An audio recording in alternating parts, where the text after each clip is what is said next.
लखनऊ में समाजवादी पार्टी के राष्ट्रीय अध्यक्ष और यूपी के पूर्व मुख्यमंत्री अखिलेश यादव ने गुरुवार को प्रेस कॉन्फ्रेंस में भाजपा सरकार पर करारा हमला बोला।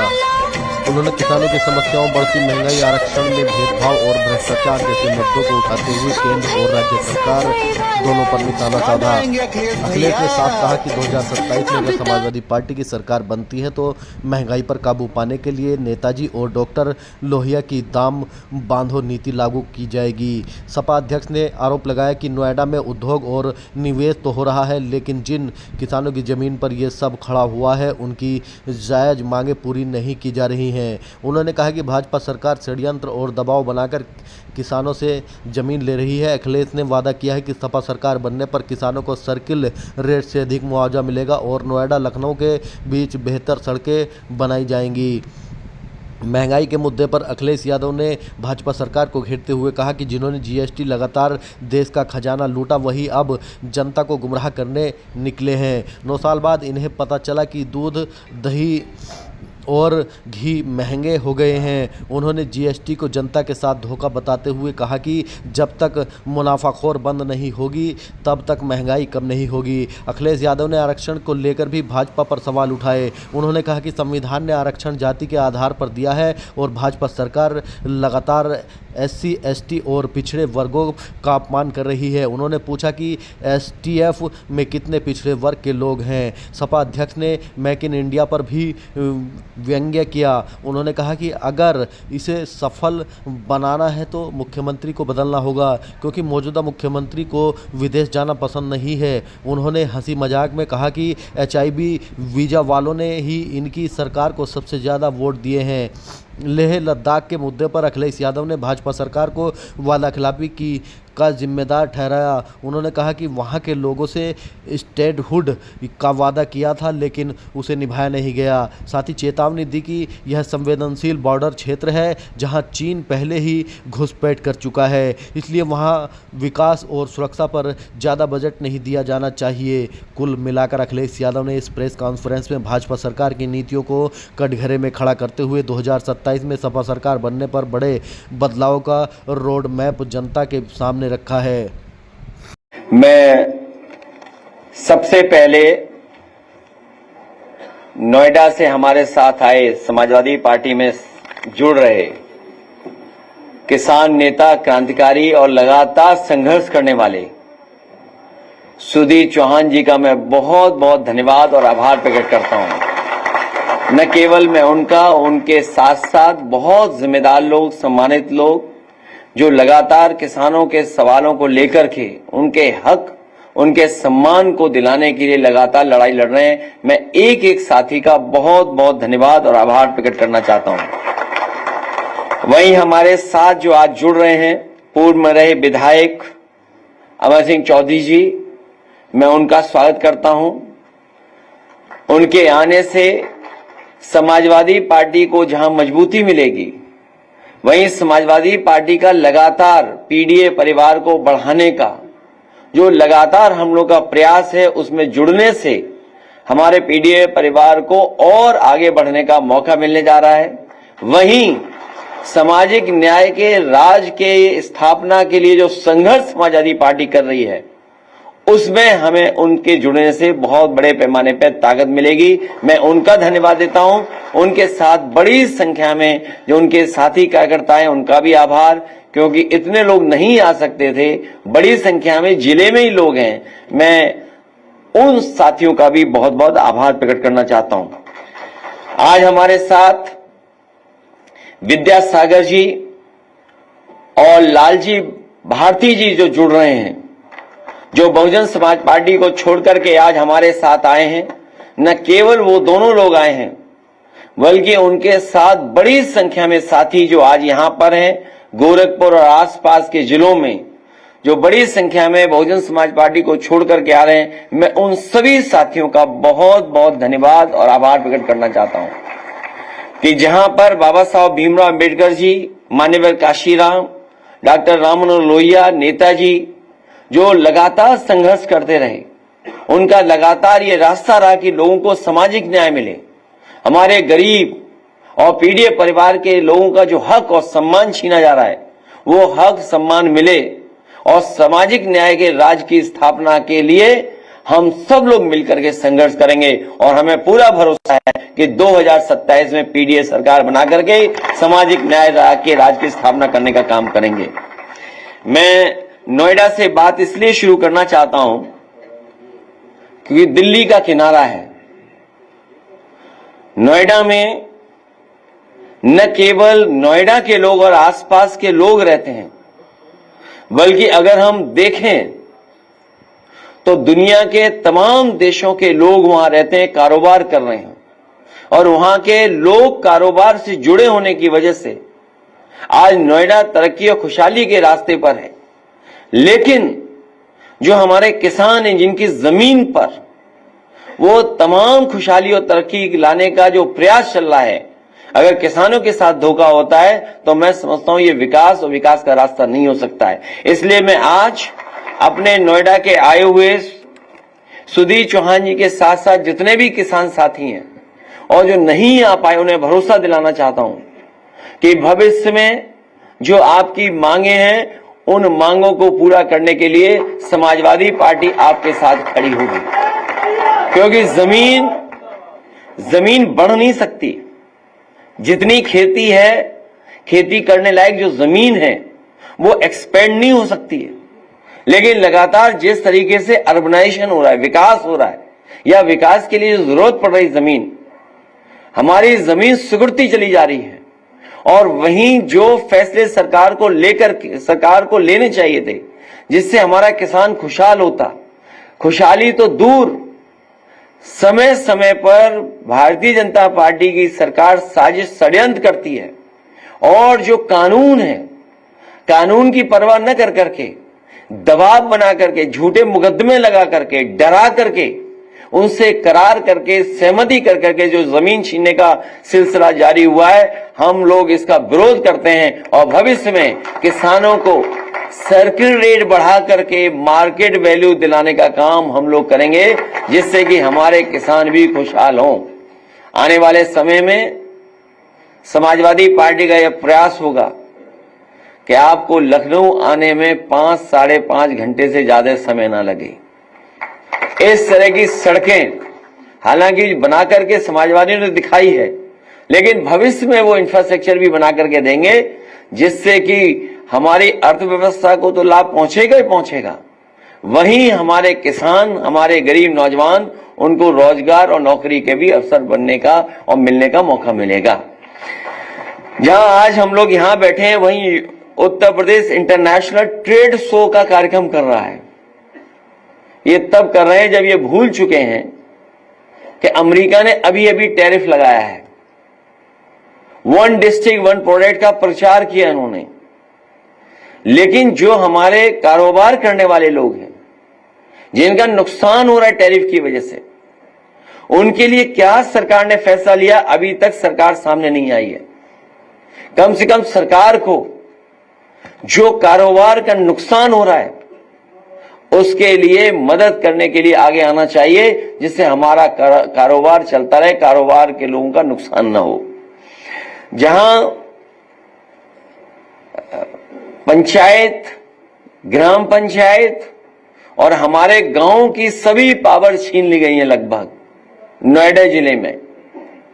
आने वाले समय में हमारे गांवों का विकास कैसे हो, गांव का विकास शहरी विकास से कैसे जुड़ सके, उसके लिए भी अगर हमें उन्हें कोई न कोई रास्ता निकाल करके उन्हें भी अधिकार देने का काम करना पड़ा, तो चाहे हमें कोई भी बदलाव लाना पड़ेगा, जो उनके अधिकार छीने गए हैं उन अधिकारों को देने का काम करेंगे, क्योंकि जो हमारे गांव है वो भी खुशहाली के रास्ते पर आगे बढ़े। मैं सभी साथियों का फिर एक बार धन्यवाद देता हूं।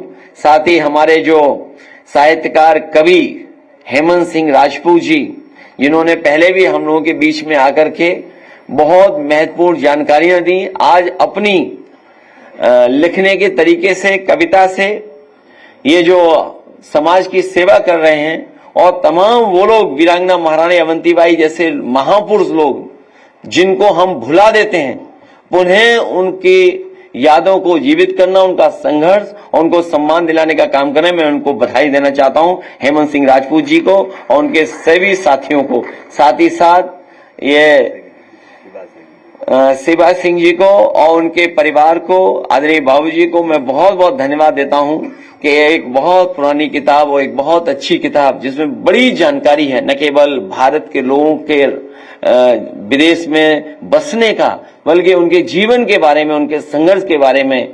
पहला गिरमिटिया जो, हाँ, और सबसे महत्वपूर्ण बात है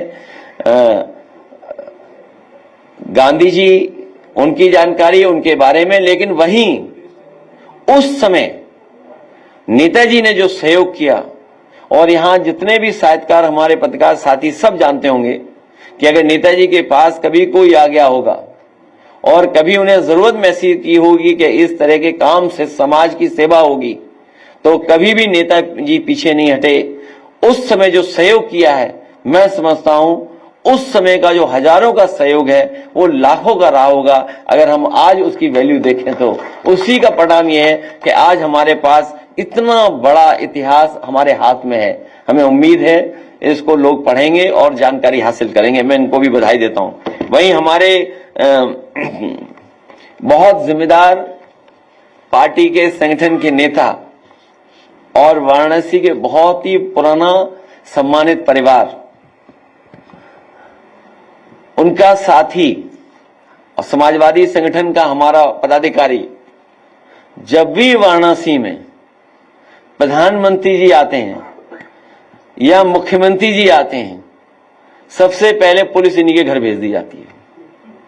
न जाने कितनी विजिट हुई होंगी, जितनी उन लोगों की विजिट हुई है उतनी ही विजिट पुलिस की इनके घर पे हुई है। इन्हें सुरक्षा नहीं दी गई है, इन्हें सुरक्षित माहौल में बैठा दिया जाता है। और जो उनके सवाल है बहुत बुनियादी सवाल है कि जो सीवेज है, जो सीवेज ट्रीटमेंट प्लांट है, जो एनटीपीसी का प्लांट लग रहा है, उसकी वजह से बड़े पैमाने पे जो आबादी वहां पर रह रही है, उसके स्वास्थ्य को लेकर के गंभीर सवाल हैं जिनका जवाब सरकार के पास नहीं है। कोई प्लांट लगे, विकास हो, उसके खिलाफ हम नहीं हैं, लेकिन अगर आबादी के बीच में लग रहा है तो सोचिए वहां के रहने वाले लोगों के स्वास्थ्य की अगर चिंता नहीं होगी तो ऐसे विकास के साथ हम लोग कभी खड़े नहीं हो सकते।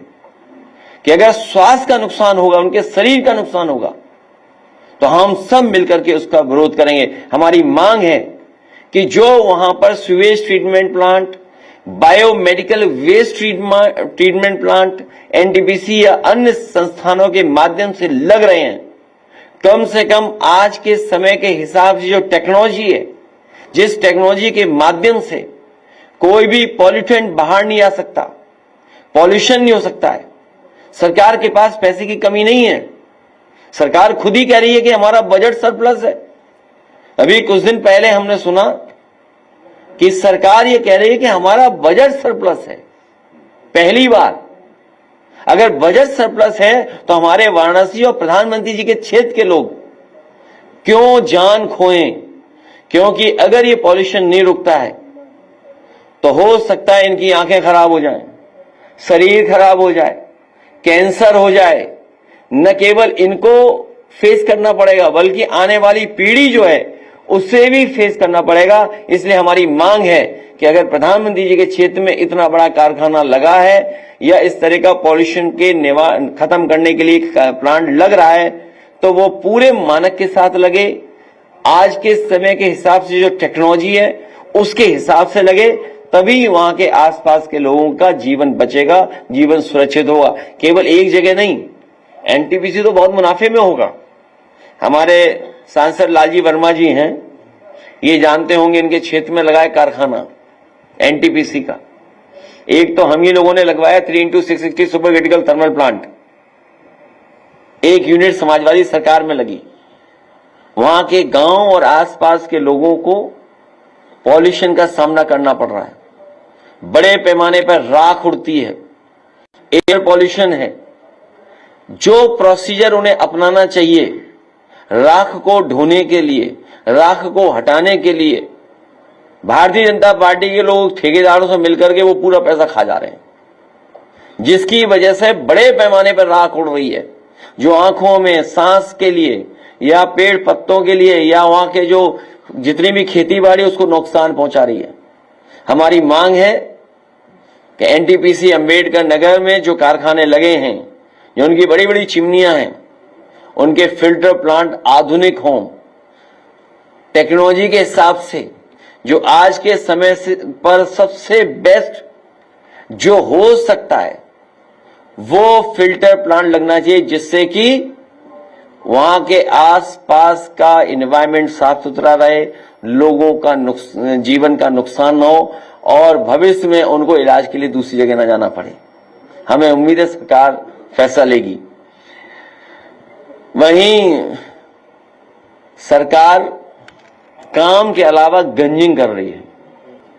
हमारे जितने पत्रकार साथी हैं ये जानते होंगे, जब गंजिंग करने कोई जाता है तो बहुत कपड़े अपड़े ढंग के पहन के जाता है, तैयारी के साथ जाता है।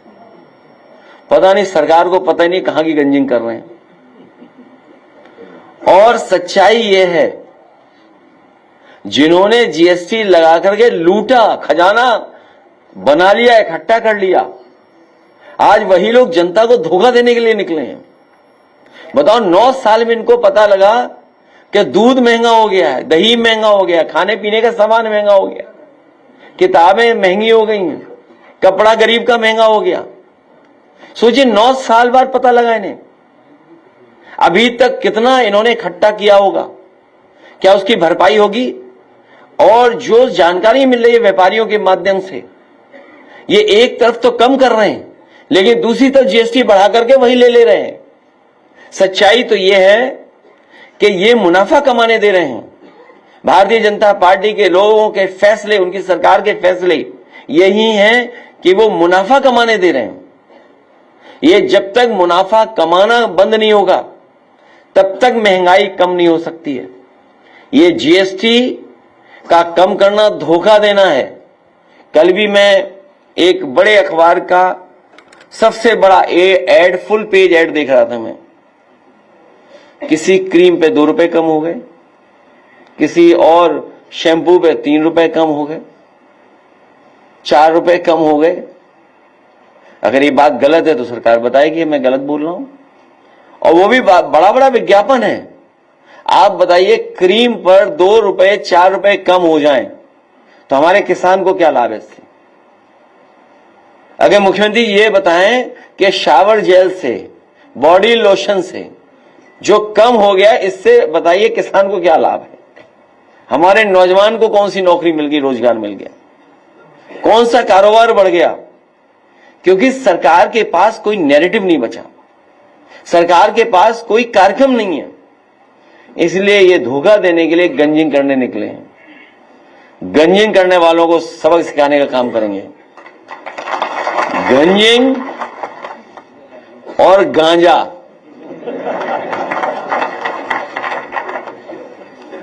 आज ही एयरपोर्ट पर जो गंजिंग कर रहे हैं उन्हें पता होगा, अखबार पढ़ा होगा उन्होंने, कि 2 माह में 44 करोड़ गांजा पकड़ा गया। बताइए, अगर हम ये थोड़ा गलत पढ़ें तो मामला गड़बड़ा जाएगा। गंजिंग और गांजा, थोड़ी हिंदी हमारी गड़बड़ा जाए तो सब गड़बड़ हो जाएगा। इसलिए भविष्य में हम आपको भरोसा दिलाते हैं। बहुत देर बाद हंसे तुम। यही समाचार है और क्या। भविष्य में ये इस महंगाई को कम करने के लिए समाजवादी पार्टी संकल्प लेती है कि डॉक्टर राम मनोहर लोहिया और नेताजी ने जो दाम बांधो नीति को लेकर के समय समय पर बात रखी थी और सरकार बनने पर कुछ चीजों पर अमल किया गया था। हम उत्तर प्रदेश की जनता को भरोसा दिलाते हैं कि 2027 में सरकार बनने के बाद दाम बांधो नीति को लागू कर करके जरूरत की चीजों को सस्ता करने का काम करेंगे। उसकी कीमत कुछ भी हो, एक दाम बांधो नीति जो डॉक्टर राम लोहिया जी ने दी थी, समाजवादियों की है, उस दिशा में हम लोग काम करने का काम करेंगे। एक बार फिर मैं नोएडा और आसपास के लोग आए उनका धन्यवाद देता हूं और खासकर हमारे अमर सिंह चौधरी जी का विशेष धन्यवाद। इनके आने से हमारी पार्टी को और लाभ मिलेगा। हमारे गोरखपुर के साथी आए हैं, मैं धन्यवाद देता हूं, बधाई देता हूं। मैं उन्हें भरोसा दिलाता हूं राजनीतिक तौर पर उनको सम्मान देने का काम और सामाजिक न्याय की जो लड़ाई आप लोगों ने लड़ी है, बाबा साहब भीमराव अम्बेडकर जी के सिद्धांतों को लेकर के माननीय काशीराम जी के रास्ते पर चले हैं। हम लोग सामाजिक न्याय के राज की स्थापना के लिए आपके साथ खड़े होकर के समाजवादी लोग आगे बढ़ने का काम करेंगे। क्या चीज?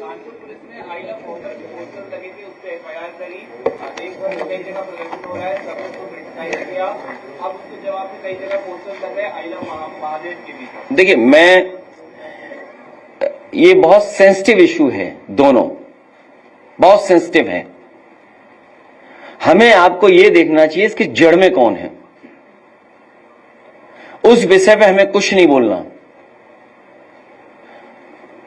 हालांकि वो बहुत खराब बात हो जाएगी, मैं नहीं बोलना चाहता हूं, लेकिन आपको सवाल, इससे महत्वपूर्ण सवाल पूछना चाहिए था। आप सोचिए, पुलिस किडनैपिंग कर रही है उत्तर प्रदेश में, पुलिस के लोग किडनैपिंग कर रहे हैं, फरौती में 20 लाख रुपए मांग रहे हैं। और कानपुर की घटना आपको पता ही है, जिस समय सच्चाई से खुलासा होगा, बड़े पैमाने पे आईपीएस, बड़े पैमाने पे पुलिस के अधिकारी, बड़े पैमाने पे बीजेपी के लोग शामिल निकलेंगे, जिसमें इतने बड़े पैमाने पर घोटाले हो रहे थे कानपुर में। सोचिए, क्या आप कल्पना कर सकते हैं कि अपराधी पुलिस और बीजेपी एक हो?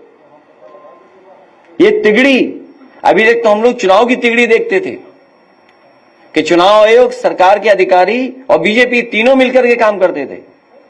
कानपुर में एक कदम आगे अपराधी, बीजेपी और पुलिस मिलकर लोगों को परेशान कर रही थी। हालांकि धर्म में एक दूसरे के प्रति अगर आई लव यू कहने लगे तो सब मामले खत्म हो जाएंगे।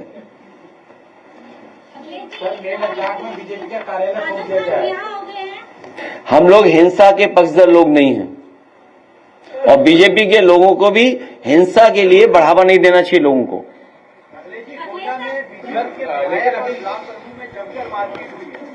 ये कौन सी नई बात हो रही है? ये तो जमकर के पिटाई है, डब्बे टकरा रहे हैं। अभी तक तो इंजन टकरा रहे थे, याद कीजिए आप।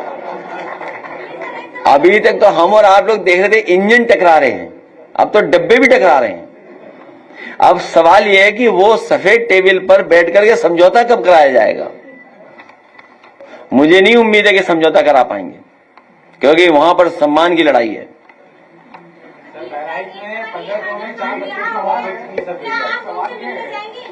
उत्तर प्रदेश में अब जाति का इस्तेमाल नहीं किया जाएगा। उत्तर प्रदेश सरकार ने आदेश जारी किया है, आपको जाति के नाम के आंदोलन के विरुद्ध का, इसको आप किस तरह से देखते हैं? क्या आपके पीडीए को प्रभावित करेगी? ये ने इस पर कहा है कि इसलिए इसमें रोक लगाई है ताकि लोग अपना हक न मांगे। वैसे मैं अपना पक्ष रख चुका हूं सोशल मीडिया के माध्यम से। जाति हमारा पहला इमोशनल कनेक्ट है। जाति हमारा पहला इमोशनल कनेक्ट है और जो भी आरक्षण है यहां पर वो जाति के आधार पर है। बाबा साहब भीमराव अम्बेडकर जी ने जो आरक्षण दिया है संविधान में, जाति के हिसाब से मिला है। और उसके बाद मंडल कमीशन जो बना, उसकी जो प्रस्तावना है, उस प्रस्तावना में यही चर्चा हुई कि आखिरकार हम आरक्षण कैसे दें। उस प्रस्तावना में यही बात निकल करके आई, क्योंकि जाति के आधार पर हम पिछड़े हैं, इसलिए जाति के हिसाब से आरक्षण मिलेगा। ये भारतीय जनता पार्टी के लोग समय समय पर घबराए हुए हैं, ये पीडीए की एकता से घबराए हुए हैं। बहुजन समाज की एकता से घबराए हुए हैं, इसलिए इधर उधर भाग रहे हैं। और जब से समाजवादी पार्टी ने ग्राफ जारी किए, ग्राफ बना करके, जिसमें हम लोगों ने सवाल पूछा उनसे कि बताइए एसटीएफ में पीडीए कितने हैं, या किसी जिले का हम लोगों ने ग्राफ करके सूचना दी कि इस जिले में न्याय इसलिए नहीं मिल रहा है क्योंकि यहां पीडीए परिवार का कोई है ही नहीं। कोई विभाग उठा करके देख लीजिए आप, यही विभाग जिसमें 44 करोड़ गांजा पकड़ा गया है, पीडीए के लोगों को दुकान ही नहीं मिली, किसी को कब्जा किसका है उसमें। तो ये पीडीए की लड़ाई से घबराए हुए लोग हैं कि पिछड़े, दलित, आदिवासी, अल्पसंख्यक सब लोग मिलकर के एक हो रहे हैं। और उन्होंने पिछले 9 साल से देखा कि किस तरीके से ये सरकार अपमानित कर रही है। अपमानित ही नहीं कर रही है, ऐसी जगह से कब्जा कर लिया है, प्रचार के लिए वहां भी इन्वेस्टमेंट बढ़ा दिया है, तो सच्चाई भी नहीं पहुंच पा रही है। हमारे कैमरे तो सही रिकॉर्ड करते हैं, लेकिन टीवी पे चलता कुछ और है। ये लड़ाई बड़ी है, इसलिए घबराए हुए हैं लोग, जिन्हें आरक्षण खत्म करना है। और फिर जो हरिजन एक्ट है, वो तो जाति के आधार पे गाली करो, जो पूरा एक्ट ही इसी लिए बना है, जाति के हिसाब से तो अपमानित हो रहे हैं। ये बताए सरकार की है गंगा जल से धोने वाले मकान को, उसके लिए क्या कानून लाए हैं, और जिन्होंने धुलवाया उन पे कार्रवाई क्या हुई है। न केवल वो, बल्कि मंदिर में जिसमें हम लोग गए थे, मैं खुद मंदिर में गया, वहां के पुजारी, वहां के पंडित जी मना कर रहे थे कि गंगा जल से मंदिर मत धोइए, लेकिन भारतीय जनता पार्टी के लोगों ने उस मंदिर को गंगा जल से धुलवाया था। जिस दिन ये जवाब बता देंगे कि आखिरकार क्यों धुलवाया था, उसी दिन हम उनकी बात मान लेंगे। और अगर ये बात नहीं बता पाते हैं तो ये सामाजिक न्याय के राज की स्थापना की लड़ाई लगातार जारी रहेगी। लोगों को हम लोग जागरूक करेंगे। और मुझे खुशी इस बात की कि पीडीए और समाजवादी पार्टी ने सबका भरोसा जीता है। जो विकास और जो सामाजिक न्याय के राज की स्थापना के लिए संघर्ष पार्टी ने किया, हमें उम्मीद है कि बड़े पैमाने पर लोग और जुड़ेंगे समाजवादी पार्टी के आंदोलन से।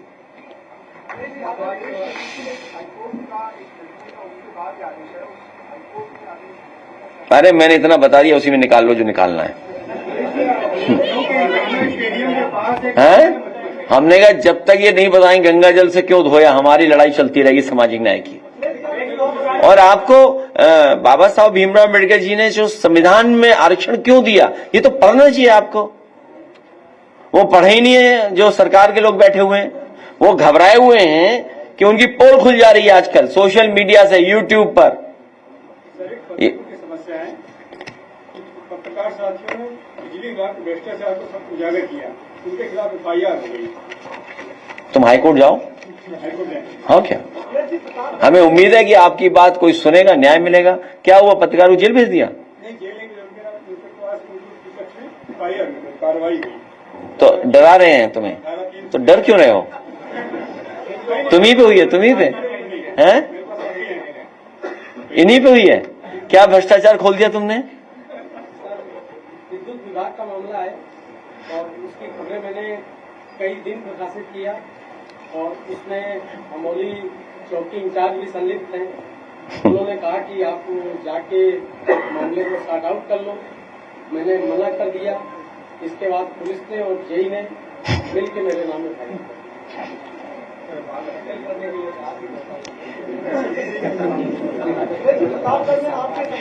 ये मैं आपसे कह रहा हूं, उत्तर प्रदेश के सब रिकॉर्ड तोड़ दिए भारतीय जनता पार्टी ने भ्रष्टाचार में।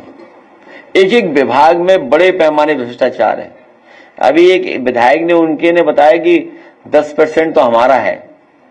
लोग बुरा मान गए, बोले हम तो ज्यादा लेते थे, बताएगा 10%। सोचिए आप, 10% खुले मन से बोल रहे हैं विधायक जी, तब कुछ नहीं हो रहा। और एक बीजेपी के विधायक ने टेबल पे फेंक दिया है अधिकारी के सामने पैसा कि लो पैसा तुम्हें, तभी तुम हमारा काम करोगे। और वो ही नहीं, आप में से कोई नहीं बताया, ये बताओ वो उत्तराखंड में पैसा किसका पकड़ा गया था? आप बताओ, सब जानते हो, सब घबराए हुए इस तरह के पत्रकार। एक बहादुर पत्रकार है, मैं बधाई देता हूं इस पत्रकार को, कम से कम भ्रष्टाचार इसने खोला है, क्योंकि कल को हमें भी तो नहीं फेस करना पड़ेगा, तो हम लोग नाराज नहीं हो सकते ऐसे लोगों से। अब सही उत्तराखंड में कितना रुपया निकला बताइए आप, और हम तो मांगते मांगते थक गए। वो कानपुर वाला पैसा ही तो दे दो, हमारा चुनाव तो लड़ने हम लोग, वो भी तो बीजेपी का ही था निकला। सोचिए आप, बीजेपी का निकला, और हमें आपको उलझाया हुआ है कि क्रीम पाउडर शैम्पू में 2 रुपए कम हो गए, 4 रुपए कम हो गए। अच्छा, आप खुद बाजार जाइए, हम भी जाएंगे बाजार। ये जो बुलवाया जा रहा है ना स्टेटमेंट, ये सब बीजेपी वाले हैं। कल मैं स्टेटमेंट देख रहा था कई लोगों को, ये वो लोग हैं जो मुनाफा कमा रहे हैं, बड़े पैमाने पर मुनाफा कमा रहे हैं, उन्हीं के इंटरव्यू लेने के लिए आपको भेजा जा रहा है। ये बात हमें समझ में नहीं आती क्या? जो ज्यादा मुनाफा कमा रहे हैं, और मुनाफा कमाना ही भ्रष्टाचार होता है ज्यादा। अखिलेश जी, बीजेपी के सांसद हैं रवि किशन, वो कह रहे हैं कि जीएसटी पर 50% की छूट हो गई है।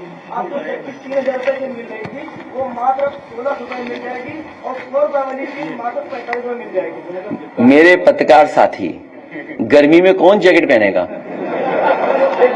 अच्छा, गर्मी में तो वैसी सस्ती बिकती है, आप बताइए सर्दी में एसी सस्ता बिकता है कि नहीं बिकता है?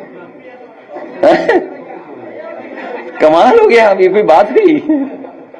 अच्छा, गर्मी में आप जैकेट खरीदोगे, गर्मी में जैकेट तो ऐसी सस्ती मिलती है। प्रदेश की राजधानी में एक कैबिनेट मंत्री को निजी अस्पताल में इलाज करवाना पड़ रहा है, आम जनता का सरकारी अस्पताल। केवल निजी अस्पताल मत, मैं उनके स्वस्थ होने की और कामना करता हूं, जल्दी स्वस्थ हों, अच्छा स्वस्थ हों, और जो भी संबंधित डॉक्टर देख रहे हो, मैं उनसे भी कहूंगा कि जल्दी अच्छा इलाज कर दें उनका।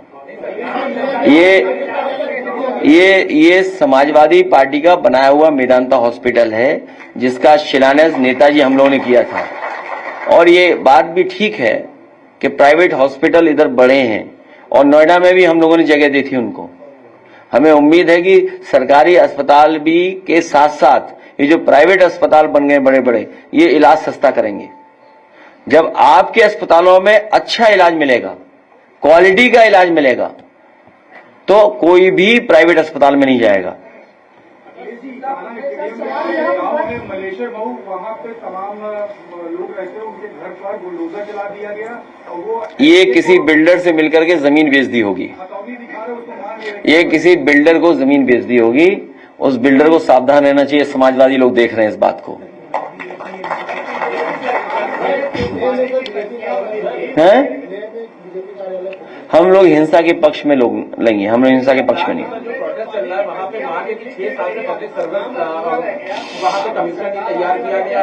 लेह लद्दाख के लोगों की जो मांग है, लेह लद्दाख के लोगों की जो मांग है, वहां के लीडर्स, वहां के काउंसिल के लोग, वहां के रिप्रेजेंटेटिव को जो भारतीय जनता पार्टी ने आश्वासन दिया था कि स्टेटहुड और उनको पावर्स वापस की जाएंगी।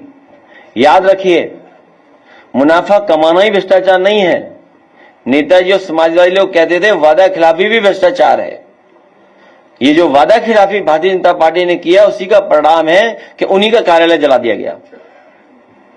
वादा खिलाफी की वजह से है, क्योंकि तमाम वीडियोस और तमाम स्पीचेस हैं जहां पर यह आश्वासन दिया गया था लेह लद्दाख के लोगों को, और क्योंकि बॉर्डर स्टेट है, हमारी बॉर्डर स्टेट है, सेंसिटिव स्टेट है, बॉर्डर स्टेट की जो भी मांगे हैं वो सरकार को माननी चाहिए। ये वही स्टेट है जहां पर अभी कुछ दिन पहले चीन के लोग घुस गए थे, हमारे फौज के लोगों को किस तरीके से अपमानित होना पड़ा था। वो न जाने क्या नुकीली चीज लाए थे, वो वॉर नहीं, किसी और नुकीली चीज से नुकसान पहुंचाया था। इसलिए बॉर्डर स्टेट सेंसिटिव स्टेट है। इन बॉर्डर्स को और सुरक्षित करने के लिए सरकार को इन स्टेट के लोगों की बात माननी चाहिए और ज्यादा बजट देकर के वहां पर खुशहाली लानी चाहिए। तुम पढ़े लिखे नहीं हो क्या? तब ठीक है, मैंने अपना कार्यक्रम भेज दिया, हम जाएंगे। देश में पहली बार रेल आधारित मिसाइल जो है आज सफल परीक्षण किया गया। इसके बाद ये बताया जा रहा है उसकी मारक जो क्षमता है 2000 किलोमीटर। क्या कहना चाहिए? मैं खुद मिलिट्री स्कूल से पढ़ा हूं और मेरे साथ के पढ़े हुए फौज के बहुत अच्छे स्थान पर हैं। आज भी अगर एनडीए में जाओगे बड़े पैमाने पे जॉर्जियंस आप पाओगे। अभी कुछ दिन पहले 100 साल एक मिलिट्री स्कूल के मनाए जा रहे थे, उस कार्यक्रम में भी शामिल हुआ था। बड़े बड़े अधिकारी वहां आए थे, रिटायर्ड अधिकारी भी थे। फौज को और मजबूत बनाने के लिए टेक्नोलॉजी को जिस तरीके से वॉर में इस्तेमाल किया जा रहा है, तो हमारे जितने भी मिलिट्री स्कूल्स हैं या जहां पर बड़े पैमाने पर ऑफिसर्स बनाए जा सकते हैं, क्योंकि जो टेक्नोलॉजी वॉरफेयर है उसमें भी हम लोग मजबूत दिखाई दें, इसलिए ऑफिसर्स भी अच्छे हों और अग्निवीर व्यवस्था हमेशा के लिए खत्म हो जाए, तभी हमारी फौज मजबूत दिखाई देगी। किस पे? प्रधानमंत्री जी मेड इन इंडिया पर बार-बार बोल रहे हैं और ट्रंप के रेसिप्रोकल टैरिफ के बाद H-1B वीजा और अभी 4 अगस्त, 15 अगस्त और 25 अगस्त को ही प्रधानमंत्री ने इस पर कहा है कि हमारे पास made in India is the only option who can make India better।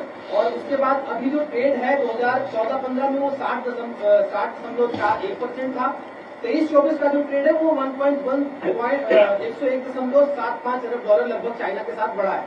क्या कहेंगे अगर third largest party of this country, आपका क्या कहेंगे? बहुत दिनों बाद ही आए हैं पत्रकार हमारे, चीन के खिलाफ हम लोग हैं। प्रधानमंत्री तो मेड इन इंडिया पर बहुत फोकस कर रहे हैं। अरे तुम्हें बोल तो दिया कि समझ में नहीं आता तुम्हें?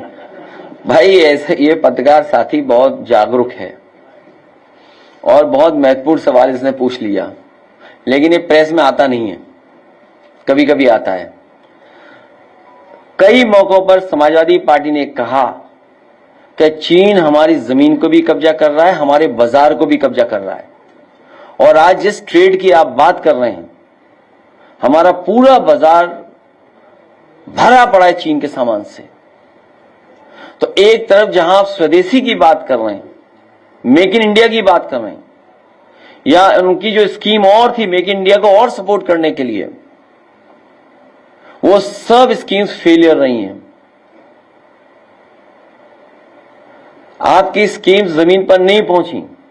भाजपाइयों के लिए इतना ही है कि ये लोग मुंह से स्वदेशी और मन से विदेशी हैं।